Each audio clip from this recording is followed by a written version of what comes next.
Hello, hello, and welcome back to the Divine Gossip Podcast, or welcome if you're new. I'm Mackenzie, your host, which you hopefully heard in the intro all about me, and I'm so excited to introduce Barbara, who is our wonderful guest today.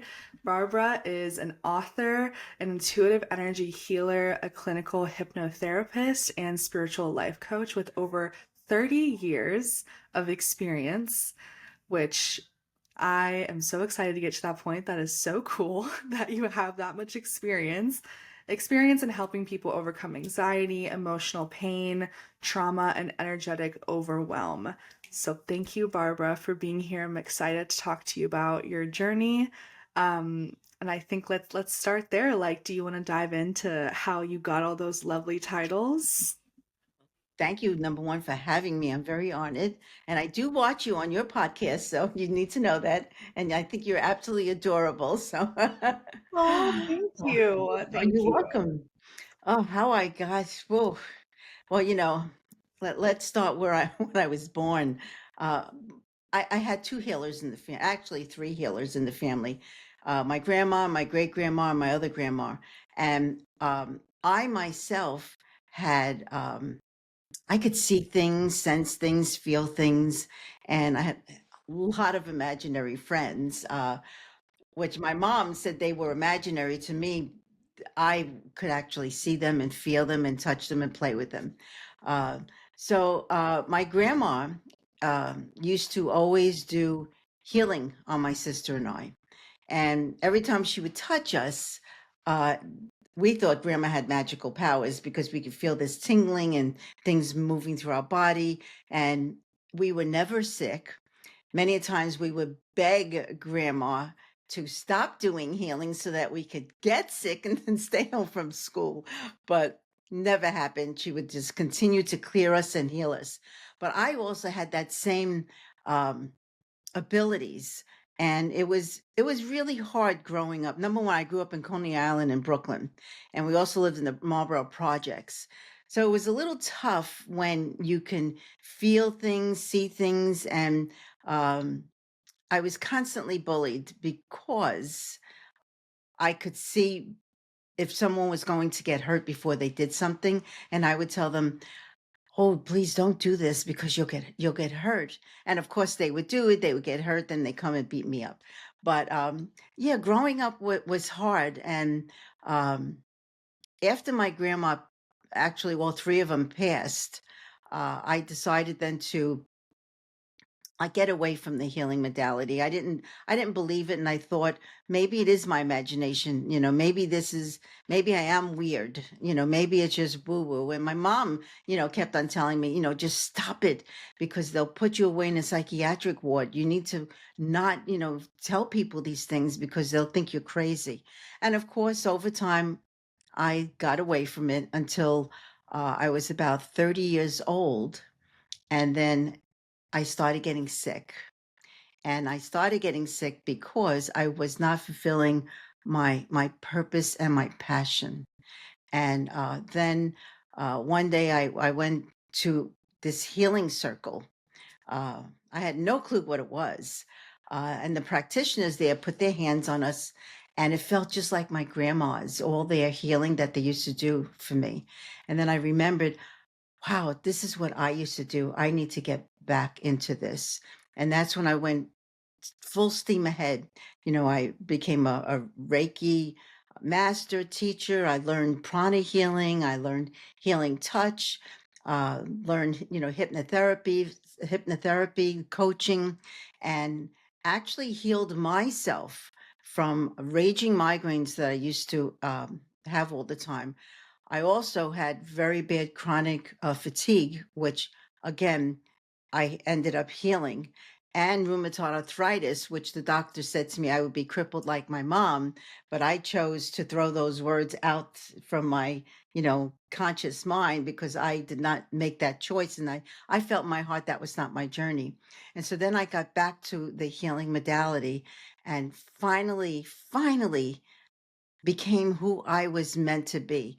But let me tell you, it took illness, it took a lot of hardship in order to get back to me. And I realized during the course of all this that it wasn't just physical. It was all mental, emotional, and spiritual. I was completely broken down spiritually. Then, of course, because I was broken down spiritually, then mentally and emotionally, I was breaking down. And then the last to go was physical. And then once I chose to finally make the choice to get back into who I really was, I began again to heal, physically, mentally, emotionally, and spiritually. And and then I wasn't afraid to say, "This is who I am. If you don't accept me, well, that's not my problem. That's yours." Everybody has their own journey, and then lo and behold, 20 something years ago, we moved, a little back a little bit. Of course, I had children, I have grandchildren. And then we decided to move. Um, we followed the children here in California. So we moved here about 22 years ago. And it's amazing how everything comes in full circle. I ended up getting a job at the California Health and Longevity Institute in the Four Seasons Hotel. And that's what made everything that I knew I had those abilities truly real for me. And that's when the journey completely changed. And I've been doing now, energy work and all this full time now for 21 years. Back east, I did a lot of volunteering and some other things. But here is where it actually made it real for me. And, sometimes your journey takes you, sometimes it just takes years to finally realize who you really meant to be. I hope that answered your question. Yeah, it did. Oh my God, it totally did. It answered a million questions I had, and I feel like I have a million more. So when you're at the in-person place, the Four Seasons, do you have like, I'm curious because I just started a year ago um in-person at an in-person space in Chesapeake, Virginia, where like I go in every week to be available for readings for any walk-ins or whatever, and then I host like in-person events there too. I'm curious, like, I don't know, like what your in-person space looks like. Like, do you have a room? You know what I mean? Like, and Well, unfortunately, we went out of business. The California Health and Longevity Institute in the Four Seasons Hotel went out of business right during the COVID season, unfortunately. So I ended up losing my job and losing my beautiful space. Yeah, we were physically in the spa, and the room was absolutely beautiful. It was very calming, very um, just mystical. And I did that. I was there for about 15 years when, unfortunately COVID hit. And then I figured, oh, gee, now I'm out of a job. What am I going to do? Well, lo and behold, I had met someone who said to me, how about opening another center? You have all these clients. Let's do something together. And so I do have another center again in Westlake. I've been in Westlake area for like 22 years now.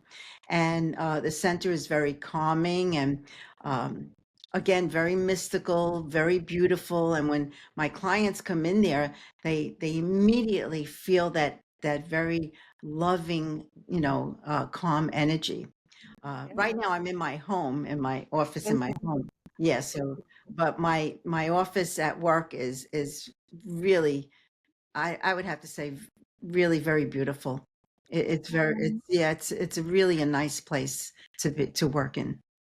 so you do probably mostly virtual sessions. No, I do in person.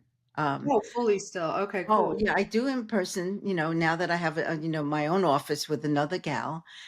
So I go there usually 3 days a week doing in person. Occasionally people that I've met through the Four Seasons actually do not live in California. So I do distant healing, over Zoom. But I'd say, 90% of my sessions are actually in person. Okay, awesome. That's a lovely, lovely percentage there. I love in person. It's so, I feel, I don't know. Everything we do is impactful and powerful, but like in person is like really cool. I love in person. Oh yeah, I'm when you sit opposite somebody, I mean, not that I can still feel someone's energy over Zoom, but that in person is so much more like personal. It's a different connection. yeah. Yeah, 100%. And when I'm curious also randomly, you mentioned in the beginning of your journey how you saw imaginary friends. And I have someone really close to me who just opened up to me about how he sees like used to see when he was little, he used to have like an boy who imaginary boy who would come and visit him and spend time with him, and he like left one day, and the person in my life is very sad, and I don't know, it was a very like intense story. I'm curious of like, when did you stop seeing these beings? Or I don't know, like were they like childhood friends, or were they older than you, or Some of them looked very angelic. I had a lot of animal friends, like okay. cats and birds and dogs, a wolf, um, a lion. So yes, some were animals, and some of them were they were like little Tinkerbells. They would come with little wings, and they were many times different colors, and they'd actually would sit on me, and we would just play. And I actually lost contact with them when I made the choice to stop all this after I no longer have my grandparents. And um and they did stop. They stopped for quite many years coming to me until I made the choice, as I mentioned before, to get back into energy work. And now I actually, many a times when I'm doing a session, I'll see angelic beings or someone that passed over, like, someone's grandma or mother or father or somebody that'll come into the session. And it's like, even though my eyes are closed, I could see them like right in front of me, and then they'll give me a message for that person that's on the table. Yeah, that's Beautiful thing. really, really cool. Yeah. Mhm, I feel like I experience the same thing with clients. Like I'll see beings come in and mhm, help with the session. Okay, cool. So earlier when you were talking about your journey, you also mentioned like how on every level you transformed, like spiritually, mentally, physically, emotionally, all those things. Now you help people move through any difficult emotions that they may be experiencing, or pain or trauma, anxiety. I'm very curious about the anxiety part because I experienced anxiety a lot. Um, what core patterns do you see most often when helping people? And like, do you notice that your clients will kind of reflect what you've been through too? You know what I mean? mhm. Usually that is the case. They're Mhm. holding on to childhood trauma, or they're holding on to things that no longer serve them purpose, or they're not able to forgive somebody that may have hurt them, or they're still grieving someone that may have passed, including pets.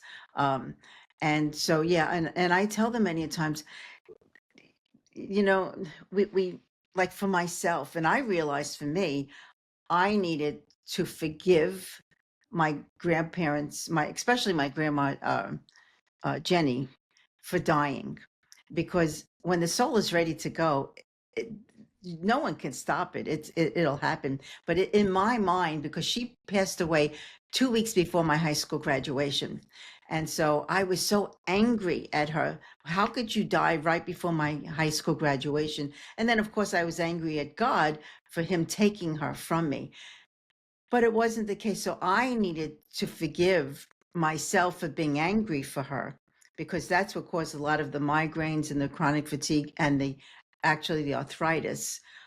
So I had to forgive myself for being angry at me, at her, and at God. And I had to stop grieving the fact that she was no longer here with me. And I see a lot of my clients, And I realized even for myself, we can't live in yesterday, because yesterday you we need to learn from things that have happened to us. But if we hold on energetically, that energy from yesterday, we're not going to be able to move forward here in the now, and of course tomorrow. So all we have is this moment, and if we stay stuck in that energy, then nothing's going to change for us. And I always tell my clients, you need to reconnect with yourself. You need to reconnect with who you are. You need to maybe sit in silence and listen to that inner voice, because that inner voice will never lie to you. It always will tell you the truth. And it's important for us to come home to back to who we are. And and I say, if you have anxiety, maybe you need to ask him, ask the question, what do I need to do right now for this to leave me? There's a reason why anxiety and stress and, fear, all that comes into play. And so it's important to sit quietly for a few moments and just ask yourself, what is it that I need to hear? What is it that I need to feel? And I acknowledge this anxiety. And why are you here? What is it that you're showing me that I need to finally release? And I see this all the time. And even for myself, I needed to release energetically those things that no longer serve me purpose. And the feelings of anxiety and stress and all that, it comes to us because it's like a mirror. It wants to leave, and you don't want to be a victim of things that have happened to you in the past. um Say thank you, I understand. Hopefully you do understand why it may have happened, and hopefully it doesn't happen again to you. But if you stay stuck in it, chances are it's just going to keep on. It's like a revolving door. It may disappear right now, but guess what, it's going to come right around again. So I see, all things that I have been through. I see my clients with the same.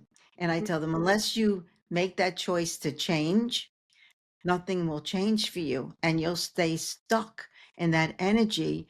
And um, you'll end up getting sick. And that's why I made the choice, to say, all right, I have to forgive and, accept that I can't change it because it's happened.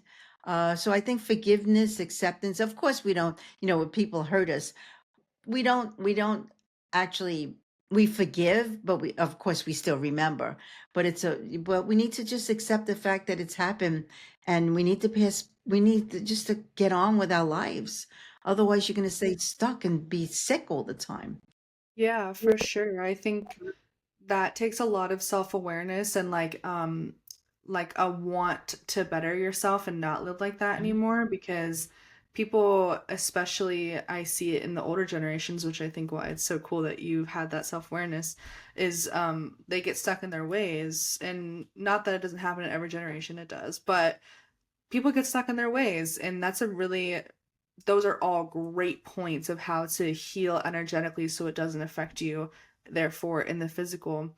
Um, and I think forgiveness is super interesting. That's been a thing, like a belief or like opinion of mine that I'm still, I guess I kind of more clear on it now, but for a while I felt weird about it because you always hear like you need to forgive to heal. But I think it's more like you don't have to, I mean, at least in my opinion, I don't know, like connecting, releasing it energetically can be forgiveness. Like you're just forgiving for Mhm. yourself so that you can move on and you Mhm. don't forget what they did to you or what happened, because you acknowledge the pain, but you move on from it at the same time, you know?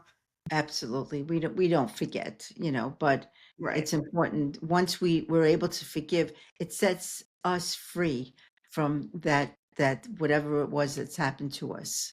Yeah, and staying in the present, like you said, I was super important. I mean, that's like a daily struggle of mine. We're so used to thinking of the past or the Mhm. future, depression, anxiety, and staying in the present of who you are now is literally the cure, the solution to counteracting like the emotions that come up when your brain goes all over the place, you know? So, how do you when like what tools come to mind when you think of staying in the present? Like obviously meditation's a big one for me, but how does that look for you? Yeah, meditation, and for myself, sometimes I say, all right, Barbara, you need to just step back a little bit.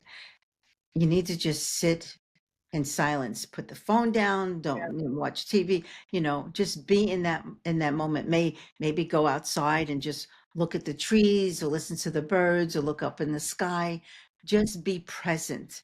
And um and then of course grounding is very important. I Mm, know for myself, every now and then I do get a little off centered.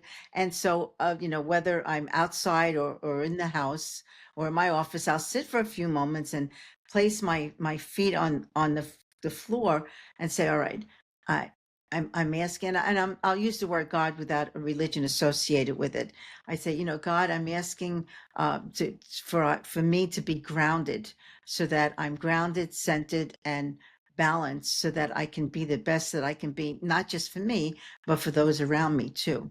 And so I just sit still, and I can feel like you could say roots growing from the soles of my feet, moving all the way down into Mother Earth.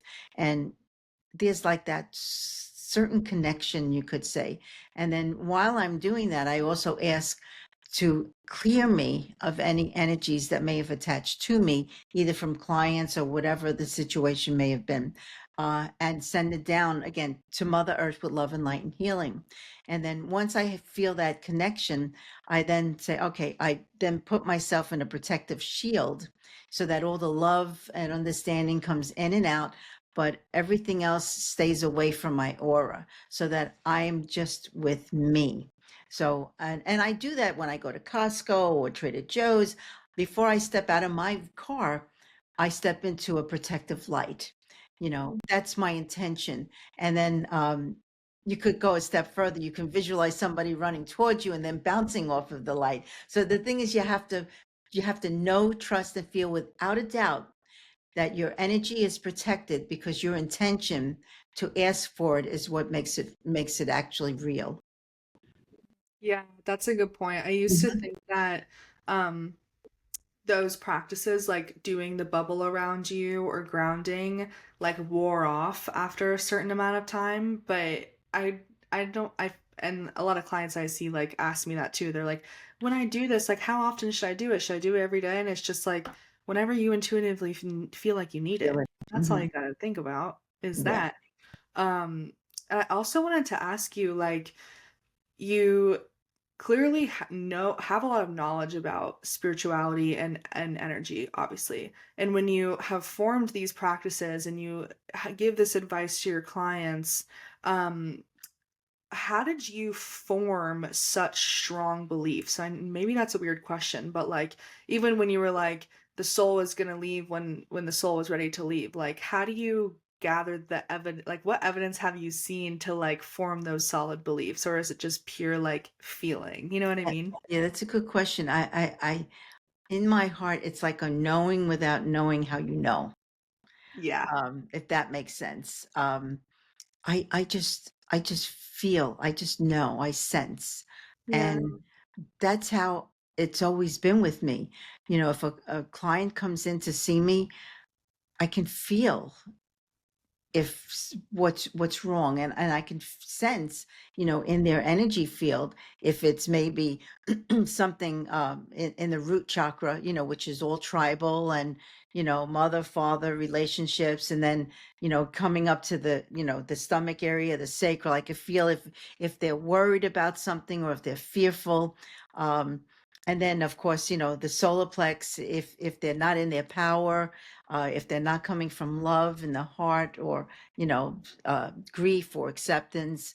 And then, of course, if they're not speaking the truth, then I can sense with them if they're trying to tell me something but not tell me the whole picture. I can feel that here. And then, of course, if they're disconnected, from spirituality. So I think just for myself, it's just a combination of just feeling everything in the body, that just gives me that knowing. And also I've been doing this, I'm 77 years old, so I've been doing this a very long time, and I don't see me stopping in any time anytime soon. So, it's over time, you just know. You just know. Yeah, yeah, I love that answer because that just shows how much self-trust that you have had to build over such a long period of time. First of all, 77. That's so cool. You don't look a day over 40. I'm being Oh, dead gee, serious. You look so sometimes I beautiful. feel it though. Oh, thank you. Of course, I think it's all you the energy work that I do on myself that helps me. I was literally gonna say that, like, Uh-huh. hey, I think so. Yeah, that's a lot of self-trust. Because for me, I'm like, I gotta like you even heard it in the question, I bet. Like, I gotta gather the evidence to like, oh, if this happens and that happens, and that means this. So that belief is right. And it's just like Trust. at the end of the day, it's trusting what you feel. So I love that. Yeah. I always tell everybody, trust without a doubt that you are protected. Trust without a doubt that whatever is going to happen, it's meant to be because it's a lesson that you need to learn. So yeah, I always use the words, to trust, to know, to trust, and to feel. And I've always, you know, my whole time as doing energy work, um, there's no doubt in my mind, you know, um, and even if you don't feel anything when you're doing a session, it's okay. You're probably not meant to feel, but the healing is still taking place. So you need to trust it again, without a doubt. That's probably the best advice I can give to anybody. I love that. That's really, really, really important. I'm also curious, you're a hypnotherapist, and I've been a clinical hypnotherapist. I've been looking into hypnosis for a while because I mean, I've had a great childhood, but I mean, you know, had some bumps in the road, and Mhm. I've been like old traumas have been coming up. Like literally I've probably experienced like 3 or 4 traumatic incidents in my entire life. And I feel like since I'm so sensitive, they've affected me very deeply and they affect me to this day. Of course, that happens to everyone. But I've been exploring hypnosis as a way to kind of go back into those moments and heal that trauma, and it kind of, I feel like, rewires my brain in the moment, you know? So I'm curious of how if you use hypnosis to heal trauma too.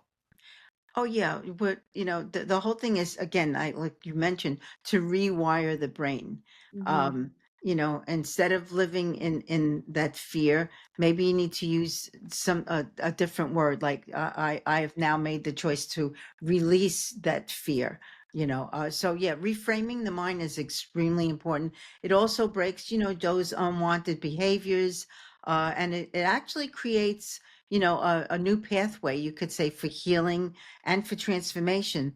It's hypnosis is extremely very safe, and the hypnotherapist has no control over that person. Because if you tell that person during the session, I want you to cluck like a duck or bark like a dog, their mind is powerful. They're not going to do it. So the whole thing when you do hypnotherapy is to sit down with that person, figure out exactly what is holding them back, and then during this session to reframe all that so that they think, that they know in their heart, all right, I am safe now. I am calm. I am peaceful. What has happened to me in the past no longer serves me purpose now. So yeah, hypnotherapy can definitely help, with all type of, um,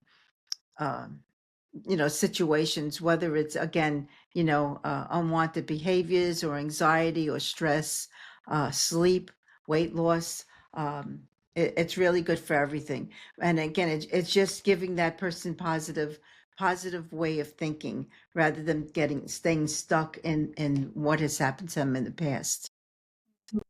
I love that your work blends the two of like thinking and being. Like Mhm. you know what I mean? Like energy, the spiritual side of it, but also like if you're thinkier lazy, then you're gonna be lazy. Or if you're energy, I don't know, like it blends both. Oh, the thing is, when I wake up in the morning, I always say thank you because I'm very grateful. So, yeah, the mind, our mind can either help us or completely destroy us. Just like that doctor that told me, you're going to be crippled just like your mom. Yeah, you know what? I could have allowed that to plant that little seed in my mind. And then that little seed, guess what? In years, would have grown into a very big tree and sprouted. And then I could have said, all right, I'm going to be crippled just like my mom. But instead, I made the choice to let those words go because that was his words to me, not who I chose to take them in. So Right. what we think is so important because thinking, I'm lazy, I'm stupid, I'm ugly, whatever it is, guess what? That's planting those seeds. And then as you get older, you're going to think you're stupid, you're ugly, you're not enough, you're not worthy. And I always tell a lot of my clients, especially the younger clients with children, watch what comes out of your mouth to these kids. Because if you tell them you're stupid or you're this, you're that, they're going to think that. And then as they get older, guess what? Those thoughts are going to become reality in their mind. And then now you have problems there. So Mhm. our words are very, very powerful. And I always say, think before you speak, because once those words come out into the universe, guess what? You can't take them back. So it's important to, just watch them, and even for myself, I get caught up sometimes and I'll say, I'll think of something, stupid to say, and then I say, all right, just pause for a second. Do you really mean this? Or, because once you tell, say, my husband of 56 years, what are you doing? You're stupid, and get out of the house. Guess what? He's going to feel that energy. So we need to know that our words are all energetic. And the words can either help us feel good about ourselves, or those words can make us feel lousy about ourselves. So, yeah, the conscious mind, again, the subconscious mind does not know what is real or not real. So if you're going to feed it negative thoughts, it's going to think it's real and shoot it right out to the physical body and the conscious mind. But if you feed it loving, empowering thoughts, it'll think that's real. And then that's how your life will be. So, and it takes time. You can't just say, well, I'm going to get up and say, well, thank you for everything I have, or I'm grateful for this. It takes time to really feel those words inside. I know for myself, I have to say every night, I am calm, I am peaceful, I am happy. I may not feel calm, peaceful, and happy, but if I don't say those things to myself, I'm going to not feel calm, peaceful, and happy. So words are important. And I hope that answers your question. I could Good. go on. That, yeah, no, I love hearing that. And it's funny you mentioned the like just casually like saying, "Oh, you're stupid." I weirdly started that bad, horrible habit with my boyfriend. Like Mm. if he makes like a dumb joke that whether I'm a fan of it or not, I'm like, "Oh, you're so dumb." And I'm just like, "Oh my God, I need to stop saying that to him because I he's not." And like if you say I do feel it's like when I say it enough, I feel like I'm putting that on him, like, like a spell or something. And it's just, I don't want that. So, but that is hard because in the beginning of my journey, when my anxiety was like at its peak, I would get like OCD about that, like, oh, like paranoid about if I did say something negative, then it would just immediately come true. What's your opinion on that? Like, 'cause I don't think that happens, right? Um, well, if you keep on wishing it the most or Right. constantly, it can. It can. Yeah, okay. Because So we're it's like, putting it out there. You don't want to put it out there. You want to be as positive as you can. Um, because it may not happen to whoever it is that you're saying it or thinking it to. It may come back to you tenfold. That So and have you ever heard of that plant experiment where you talk nice to the plant and it grows beautifully, then you mhm, talk mean to it and it dies? It's like that. Over yeah. time, it does affect. So, okay, Oh, that it makes does, sense. and it could again turn around and affect you on all levels. Right, right. Yeah. Okay, yeah, yeah, okay. And I see here that you have written a couple books, right? Yes, I have. Oh, I love that. The one that like sounds the most I'm drawn to the most is the awaken your best self with affirmations because I feel like I go in and out of using affirmations so much, but it makes sense why you're like words are powerful because they are. Have you noticed that you manifest easier with using affirmations or how has that changed your life? Oh, without a doubt. Yeah. If I say, "Oh, I'm gonna have no clients. I can't believe this. This is crazy." Guess what? No one calls. But if I, if I sit and say, all right, whoever whoever, is supposed to call will call me, and if you need my help, I am open to receive. I'm open here to help you. So yeah, it's important that not only speak powerful to ourselves, but to other people. Yeah, and the affirmations, I believe, every person has that light, inside of them, and all they need to do is ask for it to come out. Yeah. um and yeah, affirmations are powerful. Again, words are very strong. Either, as I mentioned before, hurt you or help you. And that's why, especially to children, and then, as we get older, Right. yeah, they're in there. And so, my grandma would always say to me, Babacita, if anyone, says negative to you, or if you think negative to yourself, take those thoughts and throw them on the ground and stomp on them with love and light and healing, because those words should have no power over you, including the words that I was used to think, my own thoughts, that I'm not good enough, or I'm, a witch or something. So yeah, affirmations, we need to think positive, because again, if we don't, um, we're going to have a tough life. Trust me. I've had a tough life. So yeah. Mhm.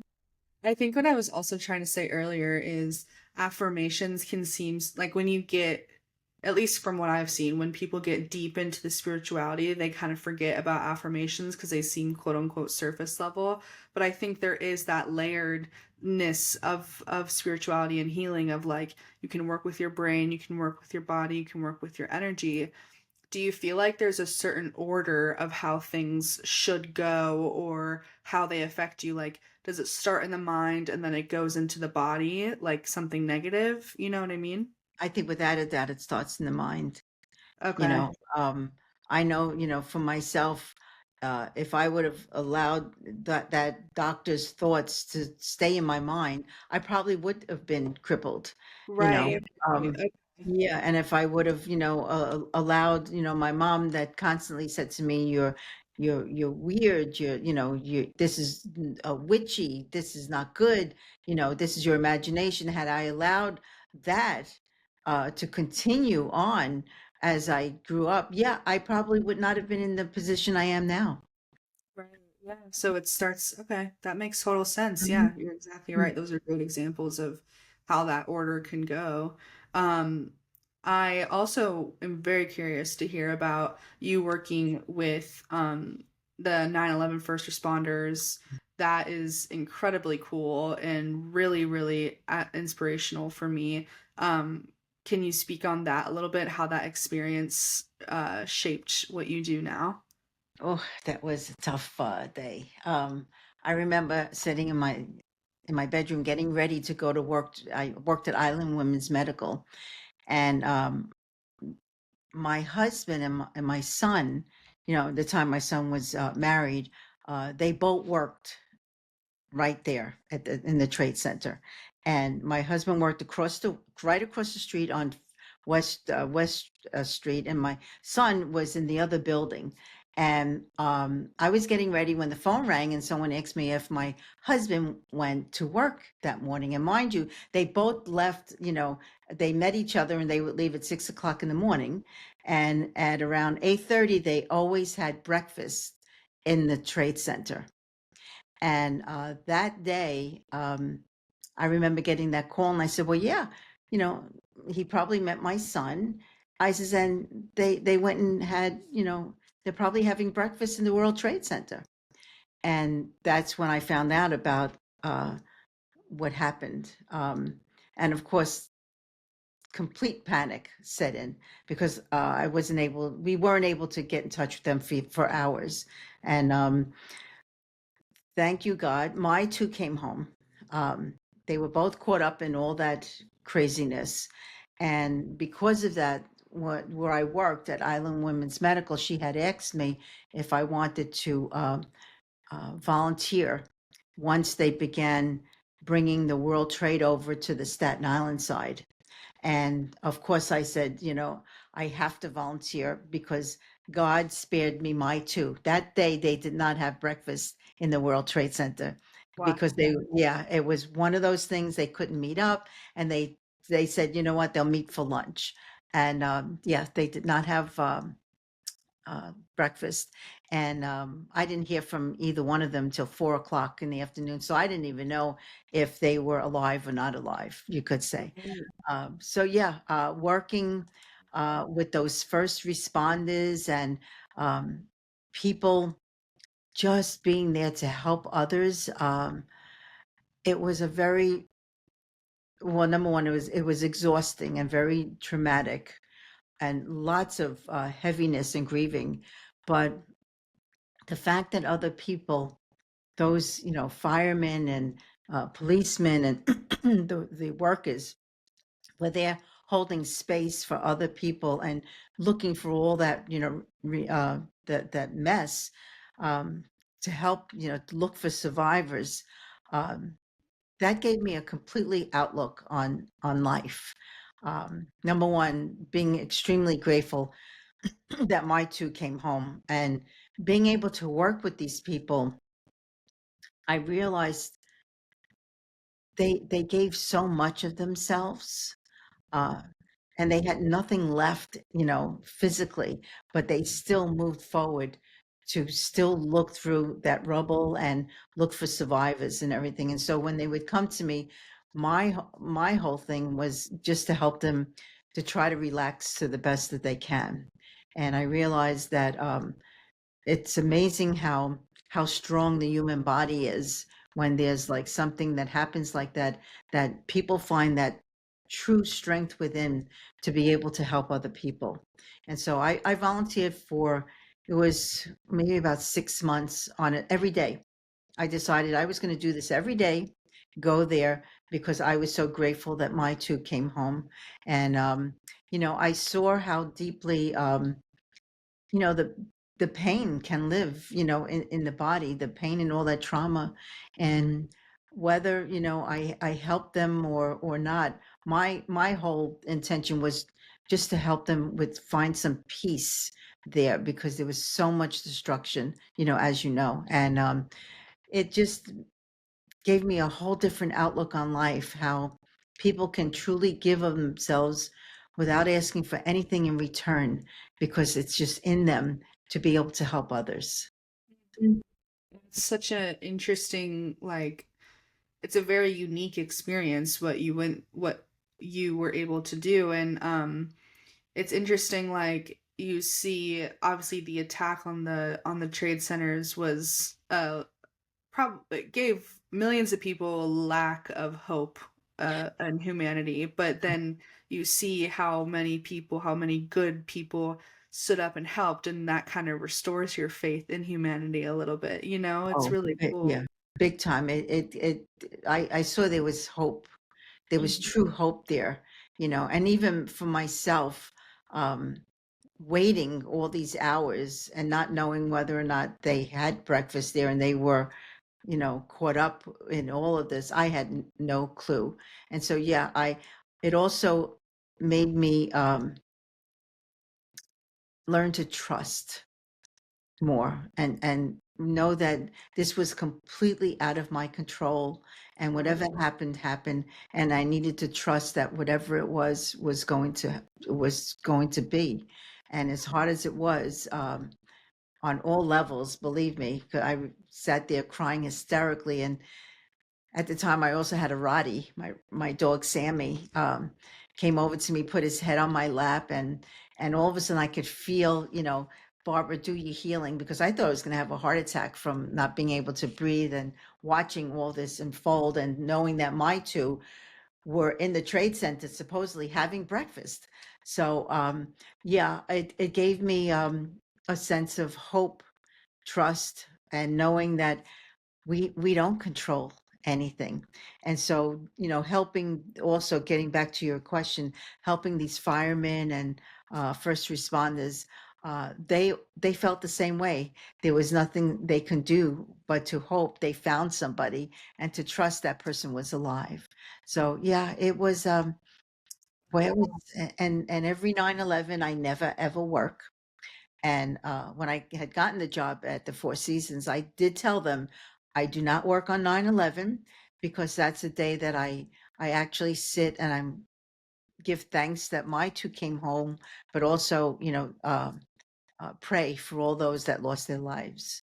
So Yeah. it's 9/11 is a tough one.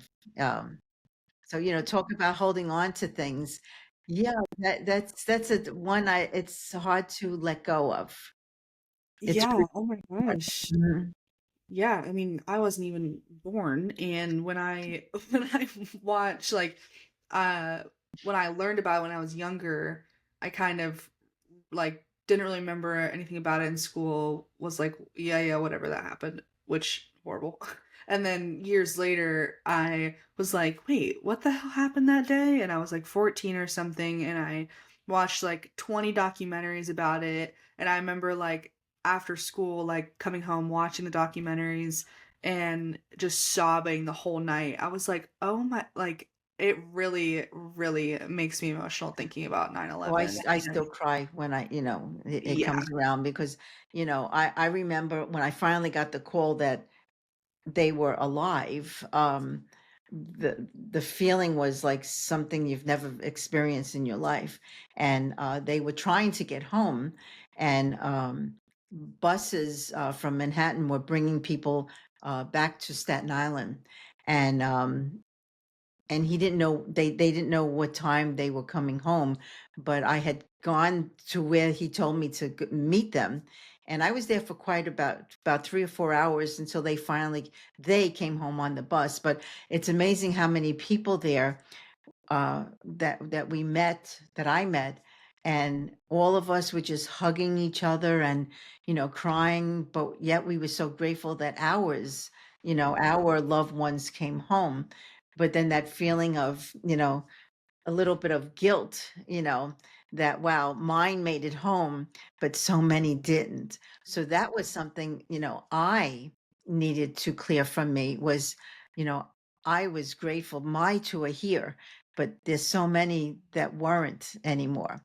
So yeah, and we were there for quite many hours before the buses started coming in and, bringing everyone back home. But yeah, that was when I see 9/11, and sometimes on the TV, I can't help but still cry, about Mhm, it, mhm. because it was so it was so, I mean, I can't even explain the There's no feeling. words. There's literally no. Yeah, I just remember watching it on TV as it was happening and thinking, "Oh my two are in that building that just collapsed."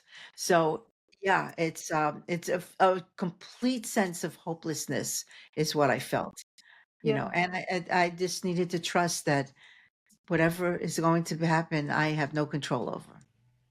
Yeah, and, like, bringing your spirituality into it, like, how do you reconcile with that fact of, like, "Thank God my people were okay, but what the hell, God? Why Why so are many there so died? many not okay?" Like, how do you deal with that in your brain? Like, what's your beliefs around that? Because I feel like when I had less spiritual awareness when I was younger, I would see tragedies happen and then people would be okay in that tragedy, other people wouldn't be, and everyone around me would be like, "Oh, thank God you're okay." And it's just like, "Wait, what?" Like other people aren't though. So, what's your thoughts? It's kind of a hard question if you don't want to answer, Yeah. I Well, no, understand, but I think, if when our time is up, it's yeah, up. I right. mean, I think, I know sometimes it may sound weird that we choose a certain time to pass on, but I don't, Yeah, it's not a conscious choice, of course not, because we don't right. want to die, but I think it's a choice that before we incarnated, reincarnated, it was a choice that, well, I'm going to be caught up in this, whatever the situation is. Um, but yeah, it's a tough one because we just don't know. Yeah, like, you could have, two people in a car in an accident, and one dies and one is fine. We don't know when our time is up. We just don't know. That's why I say it's so important, to live your life to the fullest. Whether you're rich or poor, it doesn't matter. Be again, gratitude makes life a lot different. As I mentioned before, when I wake up in the morning, I always say thank you, God. I have a roof over my head, I have clothes on my body, I have a cup of coffee. I'm grateful for the small things that I have.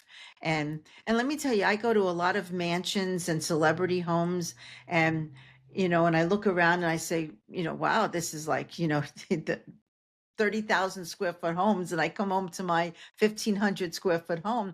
But I'm grateful for everything that I have, because this is what all that I need, not necessarily what I want.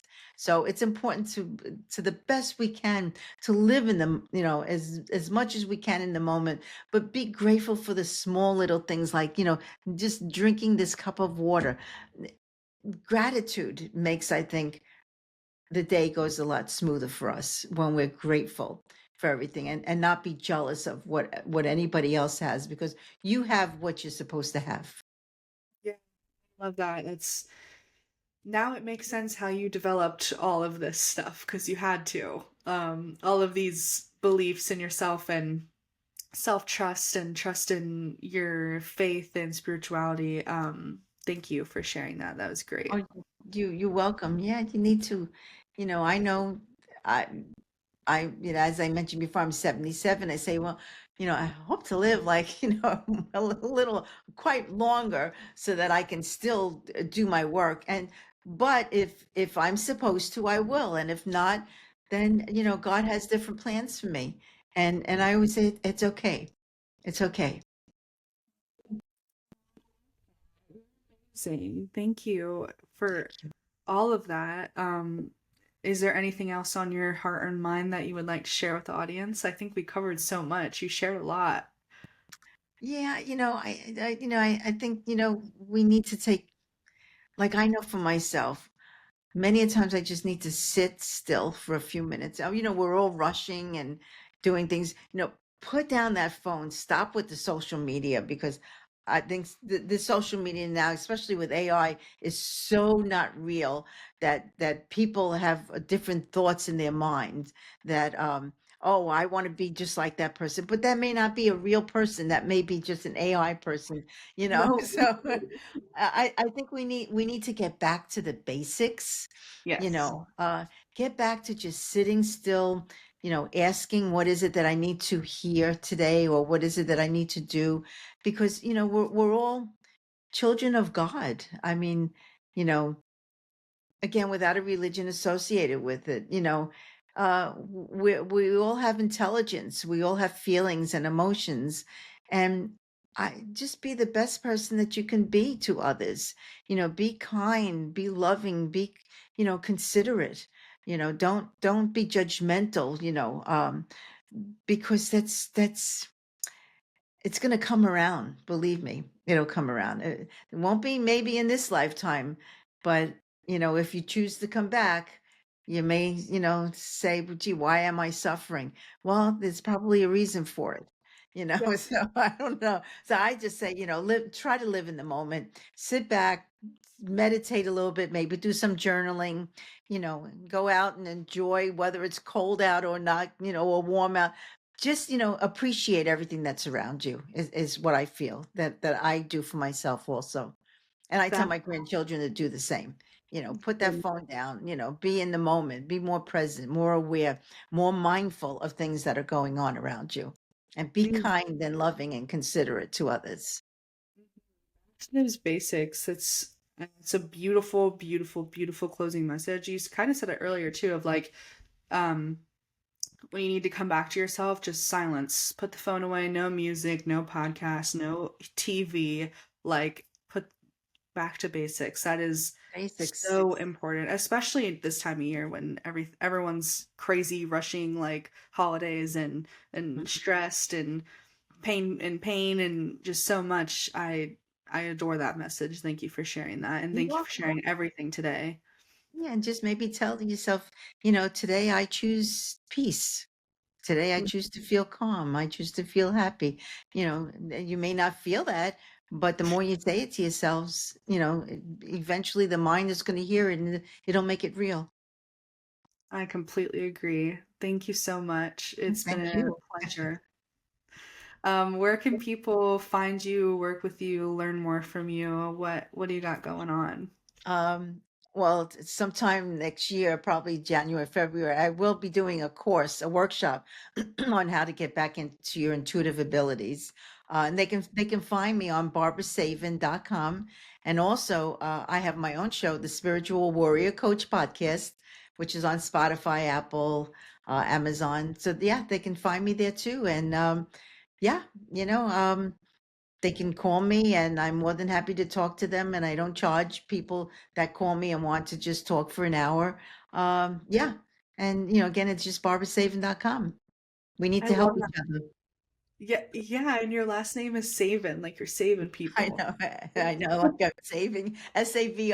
I know. It used to be Barbara Babbage. So I got married and it was BB to BS, but it's Barbara Savin. I love Yeah. that. I love all of that. Thank you so much. You're Um, welcome. My pleasure. And thank you everyone for listening. If you've been liking the podcast, please rate and review it on Apple or Spotify, 5 stars, preferably if you feel that way. And in Apple Podcasts, you can write a review too. But I would love to hear what you guys are feeling about the podcast. If you love it, what you've been loving, any guests you want me to have on. You can also fill out my Google form that is in the description for any feedback.